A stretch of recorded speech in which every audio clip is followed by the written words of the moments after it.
ఈ winter season లో asthma attacks అనేవి ఎక్కువగా చూస్తూ ఉంటాం. యూజువల్ గా అంతకుముందు ఆస్తమా ఉన్న వాళ్ళకి వాటి ఎపిసోడ్స్ ఎక్కువ అవటము, లేదా అసలు ఆస్తమా లేని వాళ్ళు కొత్తగా రావటం అనేది చూస్తాం.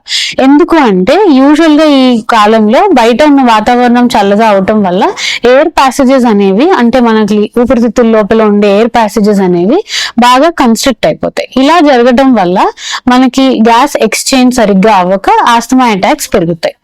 వీటిని అవాయిడ్ చేయటం ఎలా అంటే, యూజువల్ గా బయటికి వెళ్ళేటప్పుడు కొంచెం ముక్కు నోరు అది కవర్ చేసుకొని స్కార్ఫ్ తో వెళ్ళటం, లేదా ఆవిరి పడుతూ ఉండటం. ఆవిరి పట్టడం వల్ల ఏం జరుగుతుందంటే, ఈ కన్స్ట్రిక్ట్ అయ్యే ప్యాసేజెస్ ఏవైతే ఉన్నాయో అవి ఓపెన్ అయ్యి ఎక్కువ సార్లు ఆస్తమా అటాక్ రాకుండా కాపాడుతుంది. ఎవరైతే ఆల్రెడీ ఉన్న పేషెంట్స్ ఎవరైతే ఉన్నారో వాళ్ళ డాక్టర్ ని సంప్రదించి ఆ ఇన్హేలర్స్ అనేవి ప్రివెంటివ్ గా, అంటే రాకుండా ముందే యూస్ చేయటం వల్ల ఈ ఎపిసోడ్స్ నంబర్ ఆఫ్ అటాక్స్ ని తగ్గించగలరు.